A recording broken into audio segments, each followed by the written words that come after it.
So I want to welcome you here this morning. I want to thank you for coming. We're going to continue on where Philip left off last week on the geography of the Bible. And in this case, we've gone into the life of Christ. We spent a lot of time last week talking about the various cultures that were present during the time. And I think that was a good basis for what we're about to take this morning. So I want to go ahead and get us started this morning. Let's go ahead and start off with a prayer.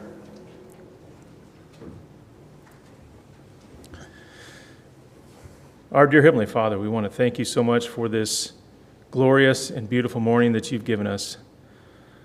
We ask as we've come here to open up your word that we accept your word with our hearts, our full hearts, and our full minds. We thank you so much, Father, for this word that you've given us, that we can open it and study it and learn from it and continue to gain knowledge in you. We ask, Father, that we would focus and that we would continue to be good stewards of your word. We thank you so much for Jesus and his sacrifice that he made for us. And as we look at the life that he led and the places he was at, help us to learn from that and apply it to our spiritual lives. In Christ's name we pray. Amen. Okay, so last week we left off at, we talked a lot about the birth of Christ and the various things that were happening there. So we talked about the political situation that they were in there as well, and that Jesus had traveled quite a bit while he was young. And so I'm going to do some pop quiz. I'm a little bit different than what Phil does. So I'm going to engage you guys. So you're going to have to stay on your toes because I might ask a question or I might ask you to read. So be prepared for that. And it'll give us a good opportunity to see where he's at. So the first question would be, when Jesus was born, where was he born at? Bethlehem. Good. All right, good. And then as he was a baby, did he travel somewhere? Where did he end up traveling? Went down to Egypt. Yeah. Okay, so we've got Egypt. From Egypt, where did he end up at? Nazareth. Okay, so you've got 3 geographical areas before really he's able to communicate as a child, right? When was the last time that we heard of Jesus, and where was he at as a child? In the temple. In the temple. And about how old was he? 12. So 12. So you've got a gap between arriving at Nazareth, and then you've got a life that's occurring. And around 12, we get told this event where he's going to the temple, and they go that on an annual basis. But he's spending time at the temple. Okay, so what kind of journey was that from Nazareth to Jerusalem?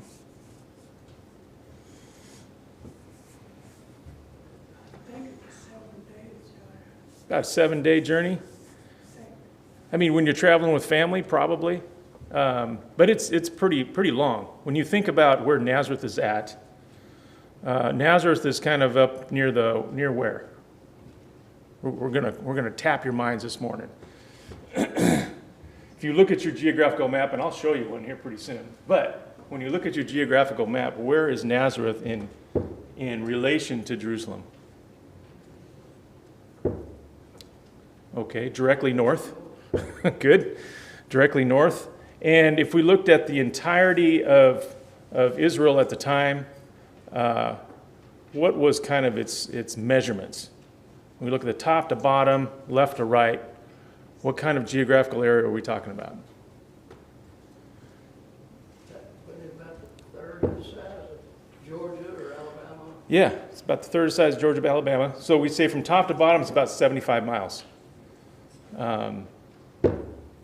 So from here to, what would that be? I don't know, 75 miles from here. Athens, maybe? Yeah. Columbus in the south. Yeah. So you've got that from top to bottom. Then left to right from the ocean to the other side, how far is that? It's about 35, 40 miles. All right, so kind of skinny, long. Okay, so when you're traveling by foot, how long can you travel by foot? How far can you go in a day? Huh? 10 miles. About 10 miles. That's good. 10 miles is a good pace. How about 10 miles with your animals and your family? 3 miles. About 3 miles. Right? If you think about how, you remember the story of the Oregon Trail, right? You've got a wagon, you've got animals, you've got kids, you've got all of the things, and you're traveling. 10 miles would be a really good day, right? So you're looking at some travel time. So if you think about that event that occurred, and Jesus is at the temple, and they've completed their activity there, and then they left. How many days was it before they figured out, hey, where's Jesus at? It was like 3 days. Yeah, 3 days. 3 days travel. And we don't hear the rest of the story. But 3 days travel back, and then so you've lost 6 days trying to go back and get him, right? So anyway, I thought that was interesting. So from there, we don't know much about it, about his life, other than, can we think of a verse where it tells us about Jesus and kind of how his maturity was advancing?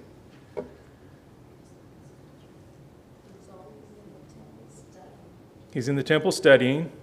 Increased in knowledge and in stature. Increased in knowledge and stature, not only with God, but with men as well, right? So he's maturing, and he's becoming a good citizen, and that's all we know.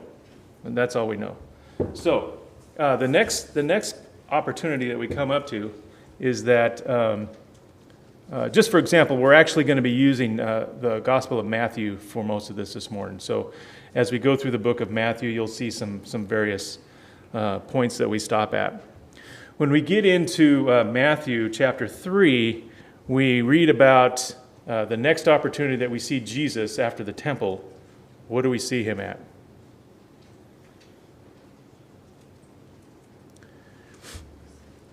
Chapter 3, verse 13, he came to be baptized.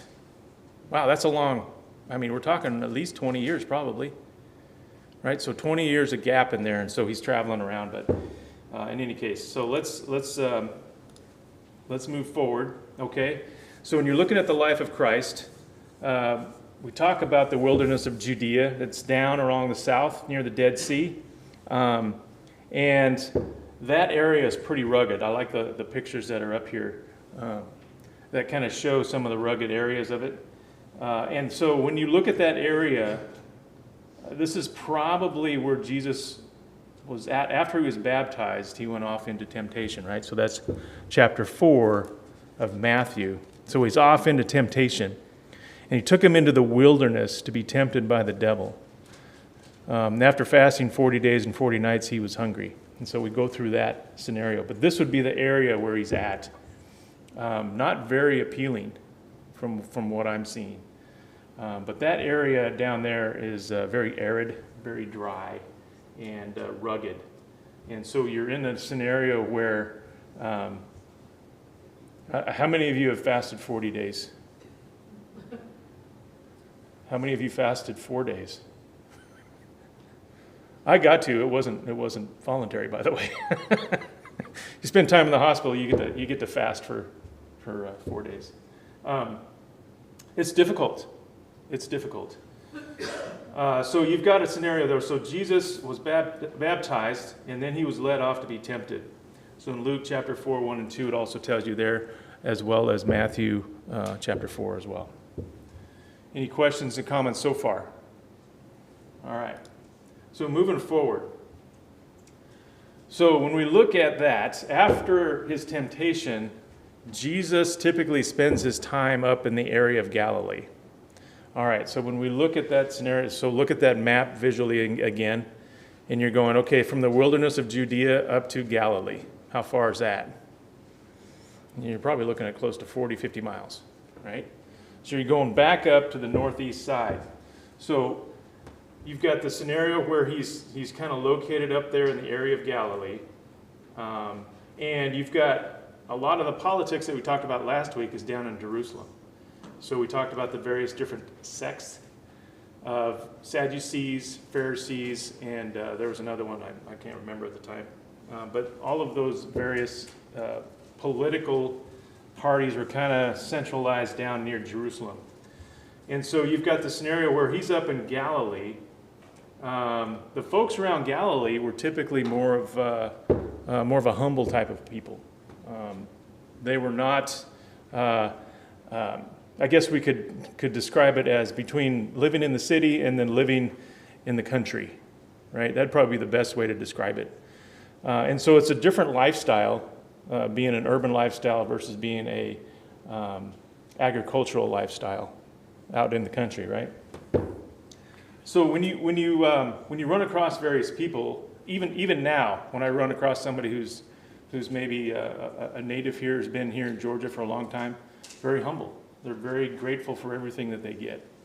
That's my perception. Anyone that I've met, and especially if they're using their land to survive on and to live on. I mean, they're folks that are very well grounded, and they can take care of themselves. That's how I kind of see the people of Galilee. They're taking care of themselves, and they're fairly humble. And so that's an opportunity where we might say, well, that makes a good foundation for people to listen to Jesus. Folks who are humble and appreciate all of the things that come to them. And you see there's an opportunity there that Jesus selected a lot of his various apostles or disciples right around there, his close disciples, his 12, right around there from Galilee. And they're figuring maybe Judas was from Judea, somewhere around in there. All right. Comments or questions so far? All right. Rich, I like in Luke chapter, I think chapter 249, you know, when he was talking about when he got lost and stuff. Yeah. Mm-hmm. And he was talking about asking them, did they know that he was about what he was doing, he was doing about his father's business. And he talked about it, they didn't understand what he was talking about. Yeah, when Christ said, hey, I'm about my Father's business, he's like, hold on, I've been looking for you for 3 days. No, that's right. It's his heavenly Father, right? So he's going about doing his business. I do like that. It gives us an insight into where Christ's mind was at the time, right? Fairly mature for a 12-year-old. I think the other part of it that I think is interesting as well is we're looking at Christ taking on a human form. And I mentioned it earlier in a Wednesday night kind of invitation talk, the concept of time. And so here you're looking at Christ in a slice of time where we would consider that to be fairly long, right? Because our time is linear. Time with God is not linear. And that's where my mind starts to cramp up. Because God is in all and above all and part of all. So his time as a physical person here on earth, we might think it's a long time. But it's really not, because of the concept of time and with God is totally different. Totally different. So we're seeing Christ in human form being raised like we are, right? They have to be trained as kids and learning a craft, like he learned the craft of carpentry, which was a fairly humble career and hard work. It was very hard work. So we're seeing him being raised in that. So I think that's interesting as well. So going about his father's business in the temple and then going about his earthly life, to me, is just very interesting. All right, so carrying on then. So he's up there in the area of Galilee. He spent most of his time around the city of Capernaum. And so he made that kind of his HQ during that early stage of his ministry. So that is on the northeast side of the Sea of Galilee. Now, how big is the Sea of Galilee? Do we remember what that was? When we compare it to one of our lakes around here, what are we looking at? Was it one of the Great Lakes that you were talking about? Maybe not. Yeah, so you've got the Dead Sea down below, then you got the Sea of Galilee, and then you got a little lake up above. So the Sea of Galilee was kind of a middle size. Anybody know? Because I don't. I'm just going to guess. I probably forgot it earlier. It's probably maybe 5 miles by 10 miles across. I mean, it's a pretty big lake when you think about it, but it's. I mean, you're fishing. You got fishing boats. You got a whole fishing community around it, and they use it for travel. So it's kind of interesting. But pretty big lake up there. So spending time up there in the northeast side, and Capernaum was a merging point of two trade routes, one up to Damascus and the other one down to Jerusalem. And then so you're going up to Damascus through Jerusalem, and then down through Damascus into Egypt, kind of follow along there. So it's a major trade route where a lot of folks can get together. And so, having seen Jesus there and the miracles that he performed in that area, travelers would be coming through and be hearing about it. And I think that's another good point as well. Because of all of the people traveling through, they would have heard about Jesus and heard about this man who is performing miracles in the area. All right. Comments, questions so far? Okay.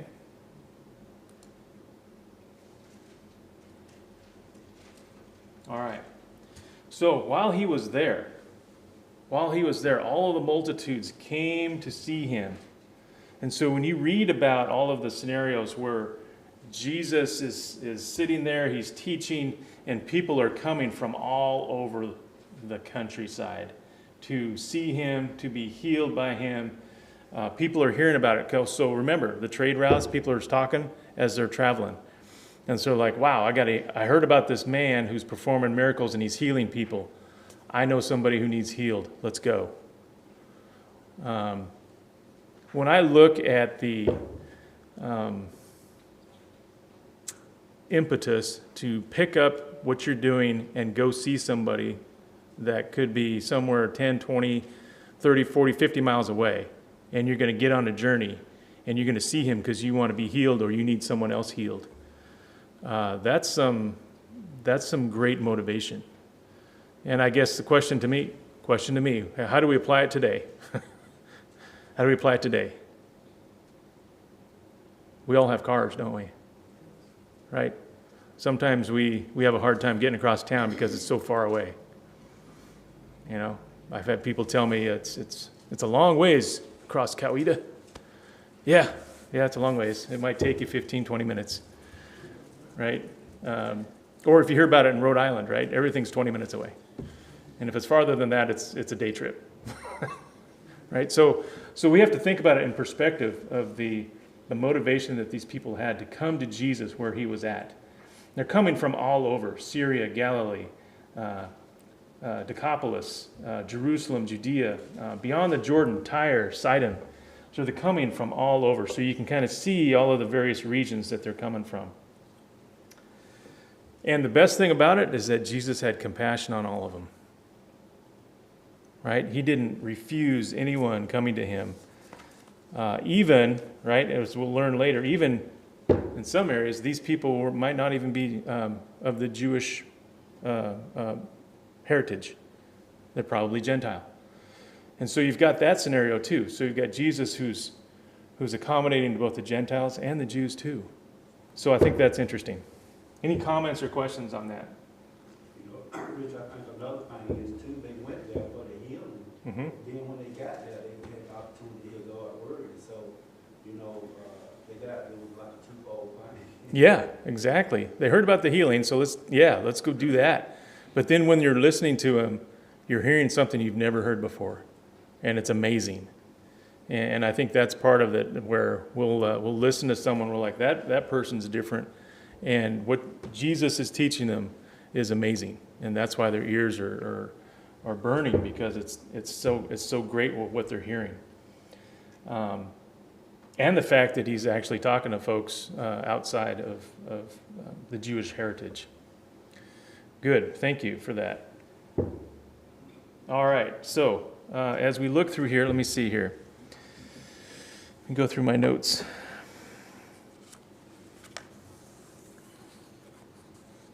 The other thing about Capernaum was that it was a Roman administrative center, which was which was key because then we also hear about the Roman centurion stationed there who became one of the early believers, right? The Roman centurion. So keep that in mind as well. So people from all walks of life, Jews and Gentiles alike, flocked to hear him speak and see his miracles. And his fame spread quickly around everywhere. It's quite likely that, let's see here. Yeah, let's move on. While Jesus was there, you've got all the people coming to him.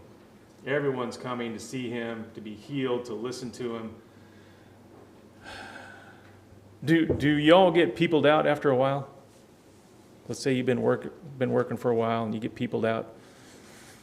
Like, then you kind of withdraw and you just need some quiet time. Jesus did the same, right? Withdraw, kind of reset, recalibrate, and re-engage. And that's kind of what Jesus did. It was like, okay, I'm gonna reset and then re-engage. So he would withdraw himself where he would rest and pray, and it would be just the disciples themselves. And he would teach them some lessons, and then they would kind of re-engage with the general population there.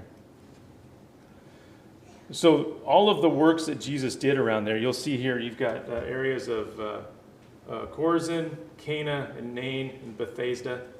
These were all areas where Jesus performed various miracles. And it says there, Bethesda's likely where they thought that Jesus fed the 5,000.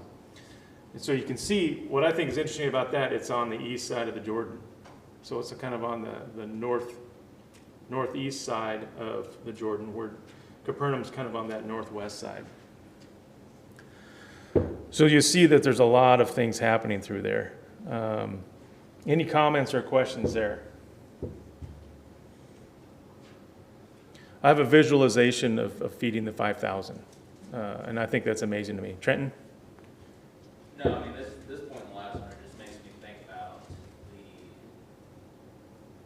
we talk about people coming from all over, the hardship that it was for them to travel that day, Mhm. right? And they were coming from great lengths, and then you think about, people that, that we may follow today, right? Yeah. The journey that you're willing to go so that you can follow a band around the country, Mhm. whatever, but would we be willing to make that journey, say, across the country, if it were Jesus? But it makes me think about, like, when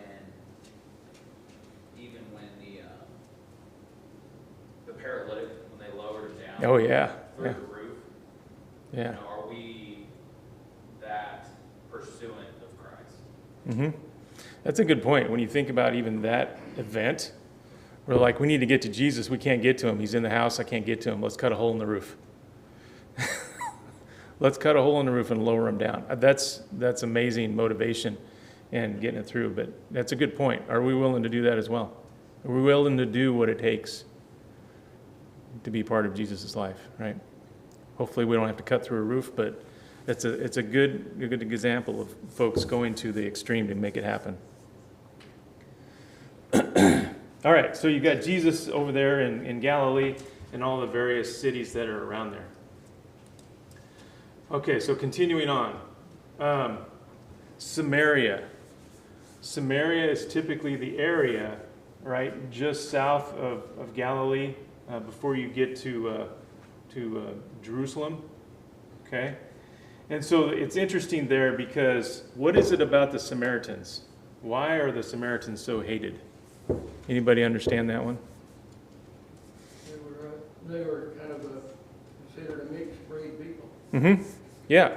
So one where they had intermarriages of folks, and so this is the result of intermarriages between those of the Jews and others, right?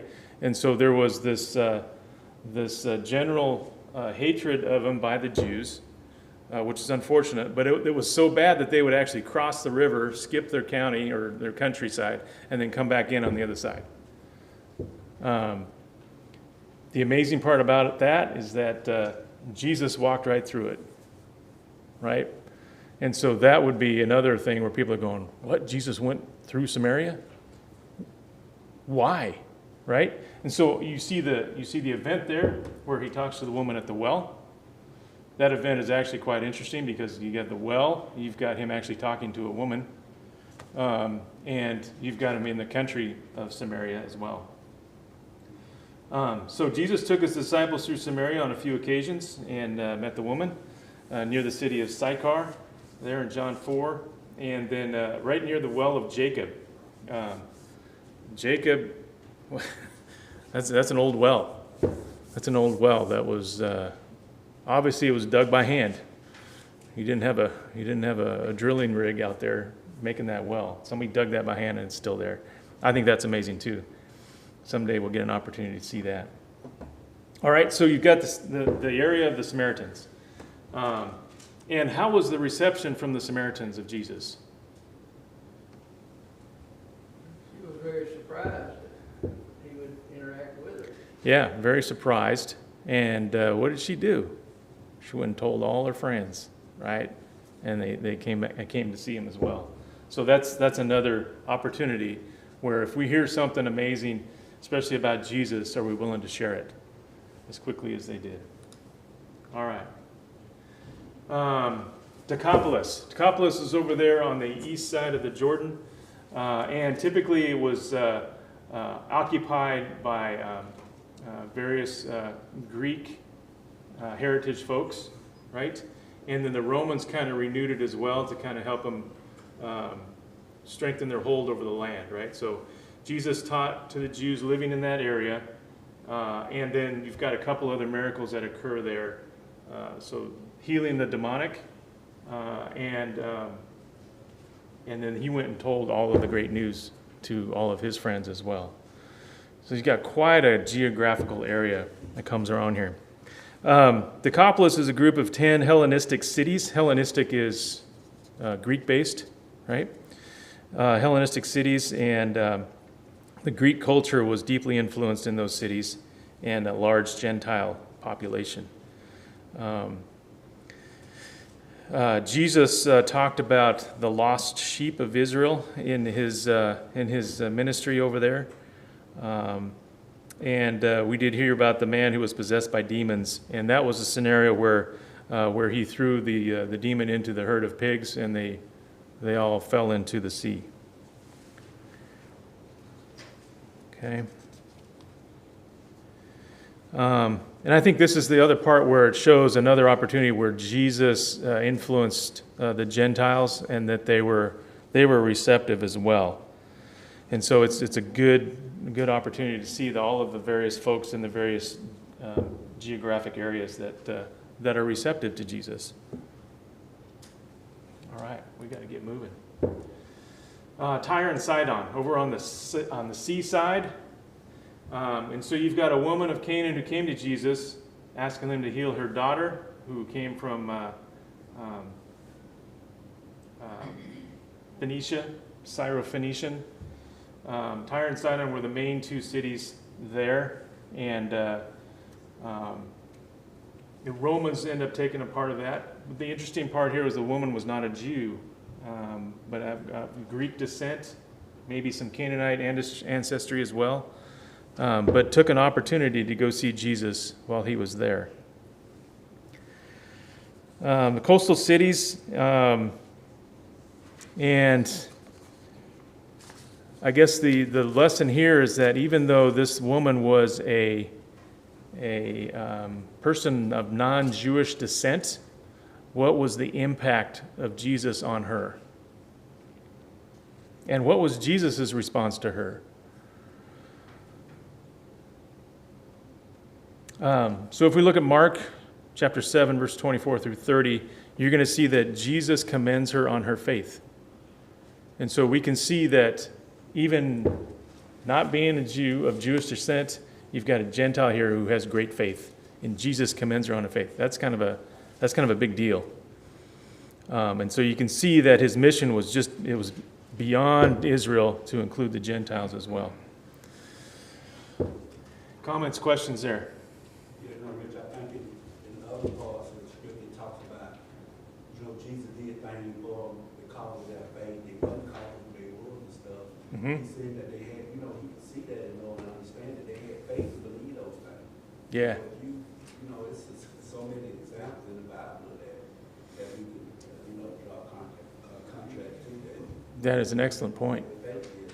Yeah, so you had the Roman centurion. You've got this woman from Tyre. Great examples of Jesus looks at your faith. He doesn't look at where you came from, right? We're all humans, right? We're all humans, and we're all God's creation. And I think that's a great point. So he's going to look at our heart and look at our faith. All right, Perea. Perea is another place that's on the eastern side of the Jordan, and it's the land that's known as the Beyond, and this typically belonged to the tribes of Reuben and Gad, as I said, called Gilead. So they're saying that's where John did his baptizing out there, and Jesus kind of went there a couple weeks before he started heading into Jerusalem. So you can kind of see Jesus moving from the area of Galilee. He's moved all over east and west, and now he's kind of heading towards the final destination, which is in Jerusalem.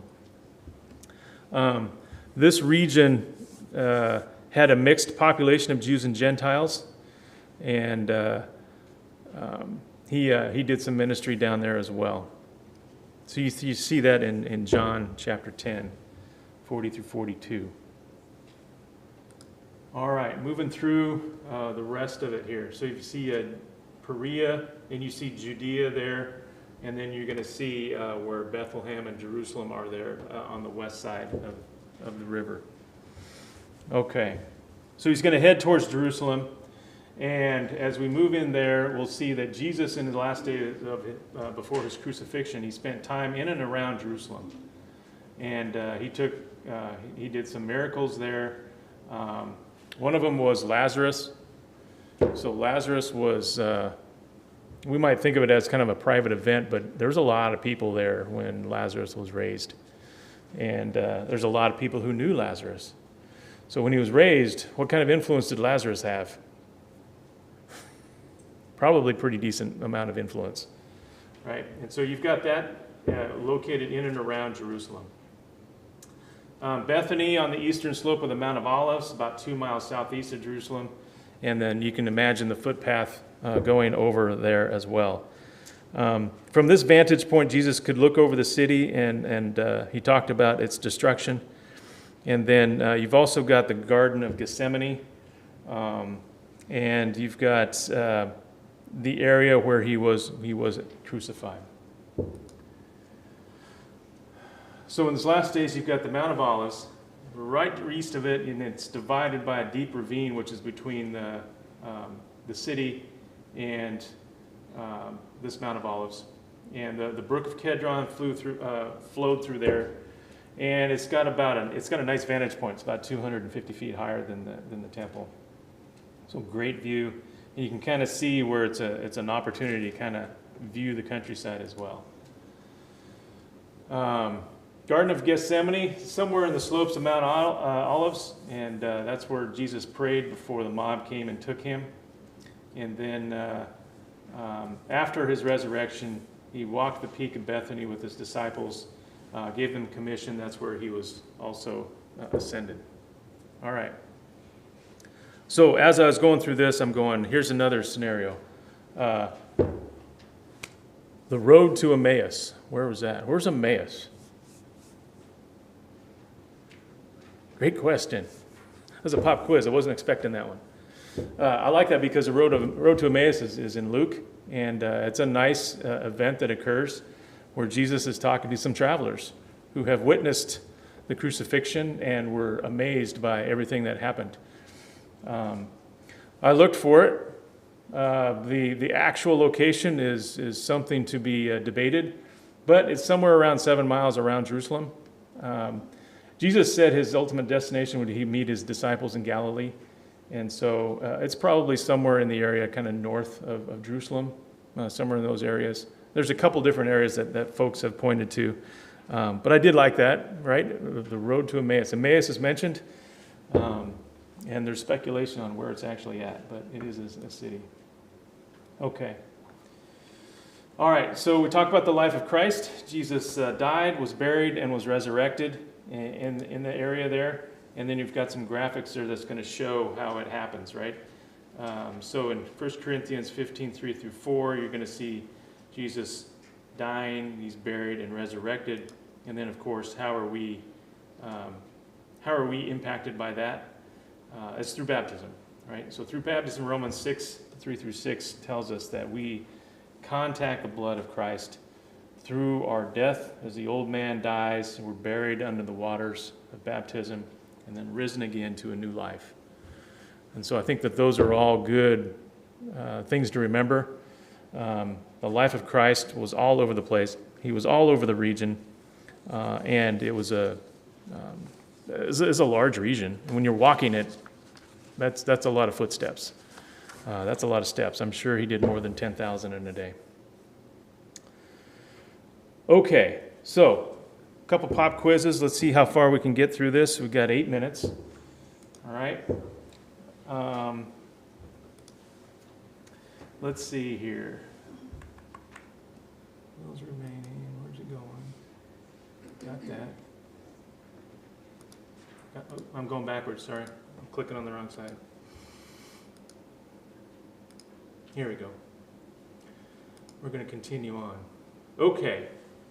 Question is, where was Jesus born? And if we look at the book of Matthew, we talked about it a little bit earlier. It is Bethlehem. Thank you. All right, we got Bethlehem. The next one is, where did Joseph take Jesus to escape Herod? Egypt. Yes. All right, and then where did Jesus grow up?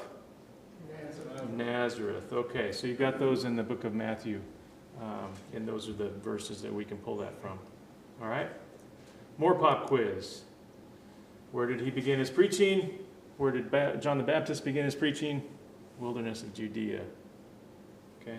And so you've got the various areas, so you can see where he's pointing to up here, where those various areas are. All right, next one. Where did Jesus come to be baptized, and where was he baptized? River Jordan. Mm-hmm. Okay. All right.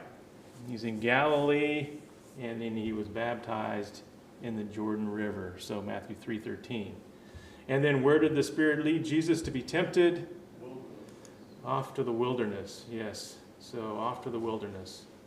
So you've got Galilee up on the northwest side, and then you've got the wilderness down near the Dead Sea. All right? And then where did Jesus go when he heard that John had been put into prison? Matthew 4:12, Jesus went back up to Galilee. Okay, so he's traveling back and forth, right? So that's a long road. All right, Capernaum was in the borders of the two tribal territories of Zebulun and Naphtali, both part of the original tribes of Israel. So Capernaum's kind of up there in that northwest area as well. Peter, Andrew, James, and John made their living fishing where? Where did they fish? Galilee. Sea Galilee, yes, sir. Yeah, it's Matthew chapter 4, 18-21. And then Jesus' fame, while he was in the area of Galilee, his fame spread throughout where? Throughout where? Matthew 4:24 says it all through Syria. Okay? Good.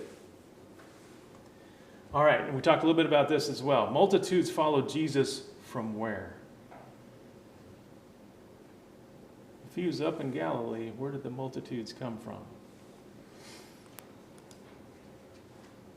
All right. They came from all over. They came from Decapolis, Jerusalem, Judea, and beyond the Jordan. And then Jesus commended the faith of a Roman centurion where? Caesarea. I think so. Starts with a C. Yes. Capernaum. Capernaum. Again, another example, commending their faith, not where their heritage is. Jesus stopped the storm where? Jesus stopped the storm where? Yeah, I got mixed up on this. Where did Jesus stop storms? Yeah, he stopped storms in the Sea of Galilee. But yes, so we've got some good examples of that. Up in the Sea of Galilee, which is in this area. This doesn't show my pointer. All right. Where did Jesus heal the two demonics?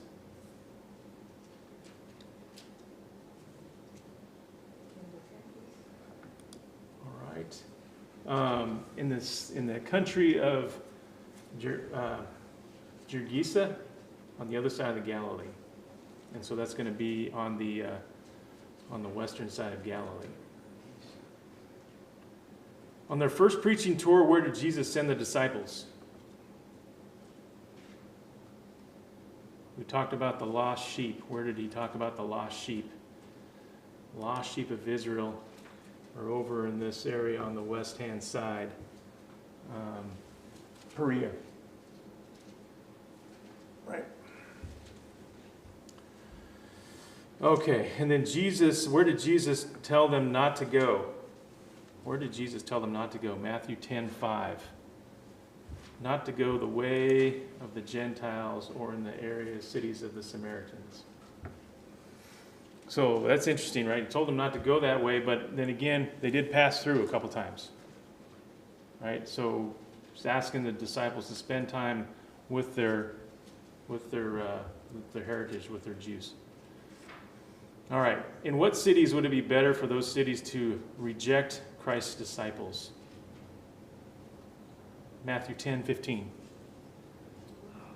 What cities would it have been better for those cities than to reject Christ's disciples? It's kind of an odd, it's kind of an odd formed question. But yes, it would have been better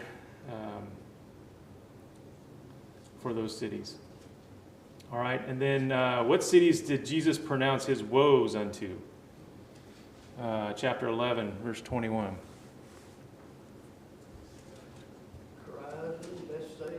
Chorazin and Bethsaida, yep. And then what cities would have repented had they seen the works that Jesus had done around Galilee? That's in Matthew 11:21. Tyre and Sidon, yes, sir. All right. And then what place did the scribes and Pharisees try to entrap Jesus concerning their traditions? 15 verse 1, that would be Jerusalem. All right. Jesus healed the daughter of the Canaanite woman where? We just talked a little bit about that one. Tyre and Sidon. In the borders of Tyre and Sidon. All right. And then where was Jesus when Peter declared his faith in his deity? This is in Matthew chapter 16, verse 13.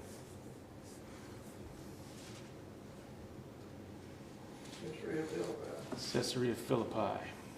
All right. Jesus told his disciples he must suffer and die where? 16:21. He must suffer and die in Jerusalem. Yeah. And I do like this event as well. Peter found money for the temple tax in the mouth of a fish. Where? In Capernaum. All right. I think that's all we have for this morning. I want to thank you for your participation and your patience with me this morning. I appreciate it. And we'll pick up again here next week at this time. Thank you so much.